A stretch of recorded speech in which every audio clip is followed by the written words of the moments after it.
結婚直前まで行って振られた元カノから招待状が届いた。まさかの結婚式の招待状。招待状を睨みながらいろんな思いが頭の中を駆け巡った。元カノは別れるとき、理由は言えない。だけどもう一緒にはいられない。と言っていた。その時はショックすぎて、彼女に情けなくすがったりもしたが、なんだ、他に好きな奴がいたんだな。そう思って、招待状を封も切らずにゴミ箱に捨てた。元カノのことは、本気で好きだった。だからこそ、余計に許せなかったし、ましてや元彼である俺に結婚式の招待状を送ってくる。その神経が信じられなかった。数日間もやもやしたまま過ごしていると、知らない番号からの着信履歴。かけ直してみると、元カノの母親からだった。俺に会いたいとのことだが、一体今更何の用だろう。断ろうかとも思いつつ、あまりにも切迫した様子なので、とりあえず会って話を聞くことにした。久々に見る元カノの母は、随分と疲れているように見えた。待ち合わせた喫茶店は、以前元カノ親子とも一緒に来たこともある、今となっては苦い思い出の詰まった場所。互いにコーヒーを注文し、気まずい沈黙の中、元カノの母の方が先に口を開いた。元カノの母は、今回のこの結婚は絶対にあってはならないものだと強い口調で言った。それはなぜかと尋ねると、そもそも元カノは脅されたのだと。元カノの結婚相手は、元カノ父が勤めている会社の社長の息子。ちなみに、この会社は俺が勤めている会社の取引先でもある。この息子は、以前から元カノに言い寄っていて、何度断っても引き下がらず困っていたという。俺に心配をかけたくなかったのだろうか。言い寄られているなんて全く知らなかった。そうこうしているうちに、俺と元カノの結婚話が着々と進んでいるのを、どこから聞いたのか、社長の息子が知ってしまった。焦った社長の息子は元カノに、君のお父さんと君の彼氏の身体は僕にかかってるんだよ。と抜かしたそうだ。元カノはこの馬鹿げた脅しにいとも簡単に屈してしまった。この男の言葉を無視してしまったら、両親の老後を惨めなものにしてしまうかもしれない。そして彼も職を失ってしまうかもしれない。おそらくそんな風に思ったのだろう。もともと自分より他人のことを優先してしまいがちな彼女。根っからのお人よしに加え、一人で何でも抱え込んでしまう。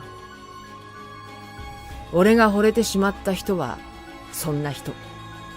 まったく困った彼女だ。話は戻るが、社長の息子は、俺と彼女が別れたと聞くなり、あっという間に彼女との結婚式を手配した。友人、知人、会社関係と周りにも触れ回り、両親が彼女から事実を聞き出した時には、後に引けない状況を整えられていた。両親は、俺と別れたと聞いた時も相当驚いたが、この事実には何かで頭をかち割られたような、そんな衝撃を受けたという。彼女の父も母も大層激怒し、自分たちのことはいいからと、すぐにでも結婚を取りやめるよう彼女を説得した。しかし彼女は俺にも迷惑がかかるからと、決して首を縦に振らなかった。とはいうものの、式の日取りが決まったあたりから、毎晩のようにこっそり泣く彼女。泣き疲れて眠る。彼女の部屋を覗いたとき、彼女が握っていたスマホに表示されていたのは、笑顔の俺と彼女の写真。あの子、あなたに招待状出したでしょ。そう俺に聞いてくる彼女の母。まさか捨てたとは言えず、黙ってうなずいた。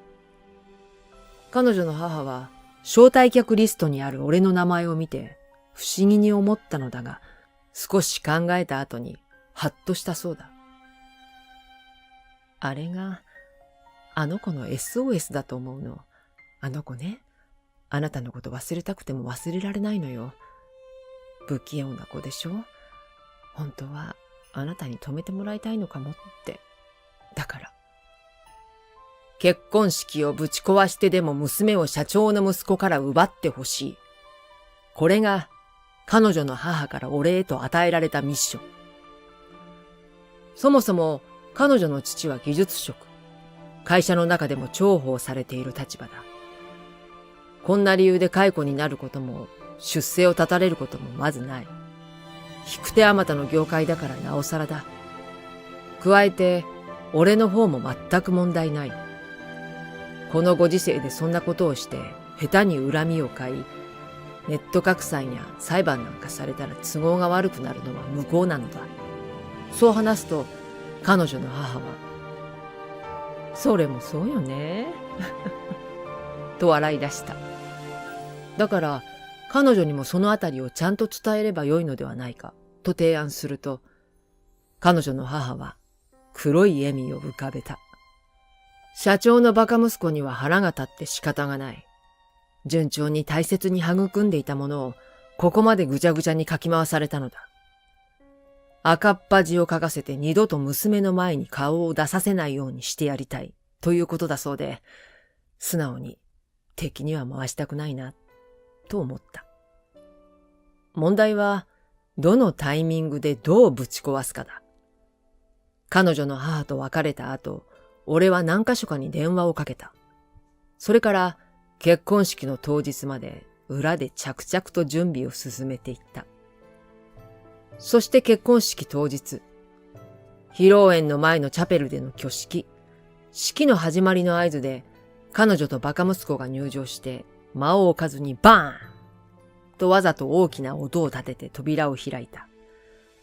驚いたような顔の新郎新婦。新婦の顔が俺の姿を見て徐々に泣きそうに歪んでいった。俺は新婦の顔だけ見て言い放った。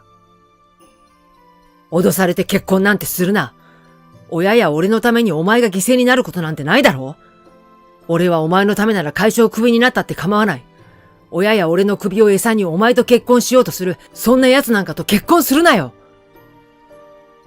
長いセリフだと思うだろう。臭いセリフだと思うだろう。俺もそう思うし、正直恥ずかしい。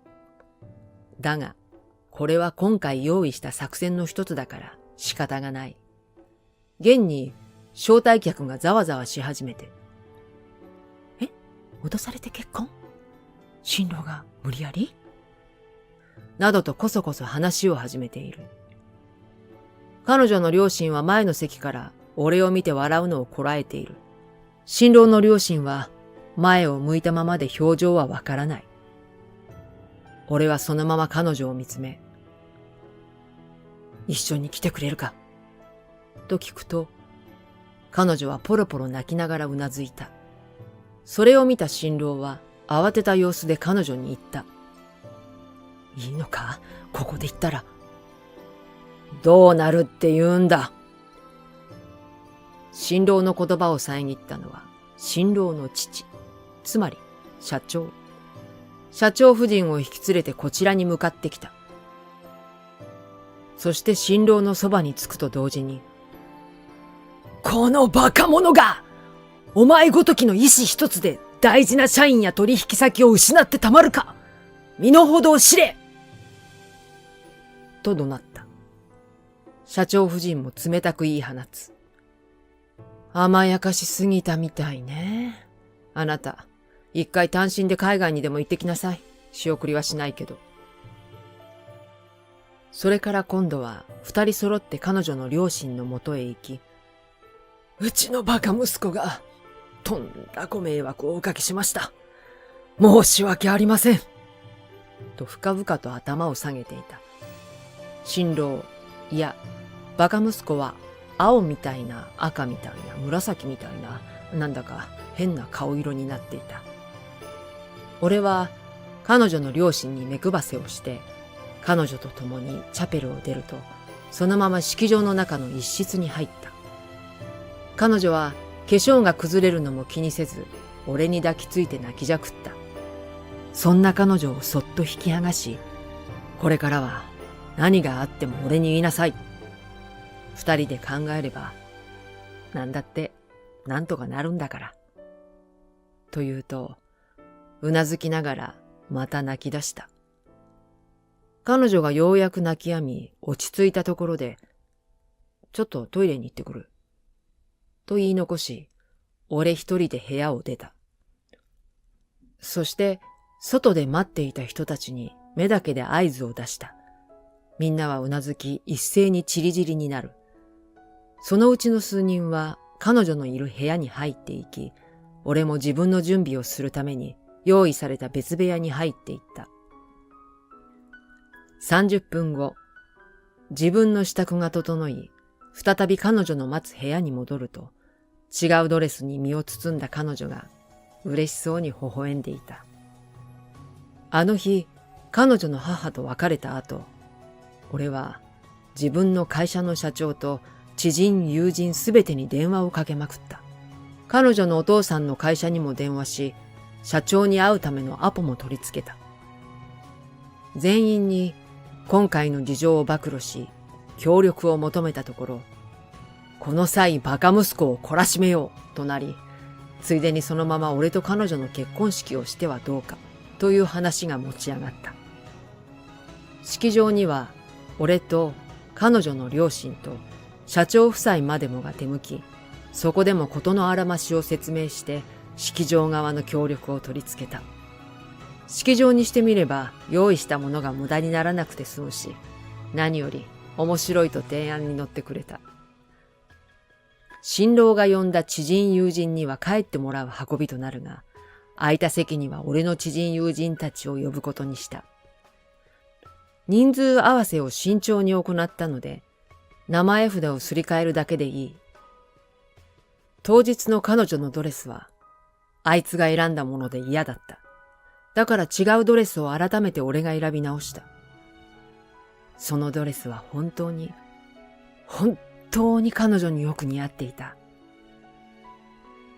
自分の息子の破談式だというのに、全面的に協力してくれた社長は、一応振られた新郎の親だから、塩らしいふりをして帰ることにするよ。と、爽やかに笑いながら帰っていった。花嫁奪還大作戦は、たくさんの人の協力のもと、見事、成功に終わった。いくら感謝してもし足りない。挙式、披露宴、二次会とすべてが滞りなく済み、予約していたホテルの部屋でくつろいでいると、彼女が何かを思い出したような顔をしてから疑問を口にした。ねえねえ、ちょっと気になったんだけど、普通さ、ああいう場面では誓いの言葉を言うタイミングで、ちょっと待ったとか言って止めに入らない？なんでチャペルに入ってすぐの登場だったの？普段はぼやんとしてるのに、気づかれたくないところだけは気づいてしまう彼女。そんなの、答えは一つに決まってる。お前とバージンロードを一緒に歩いていいのは俺だけだからだよ。彼女はにやけが止まらないようで、両手で顔を隠してしきりに照れていた。今回協力してくれた人たちのリストをまとめるふりをして、俺も彼女から顔を隠した。こんな臭いセリフは今回でもうゴリゴリ。いや、5年に1回くらいは言ってもいいかもしれない。暖房が効きすぎているのか、やけに暑い部屋だった。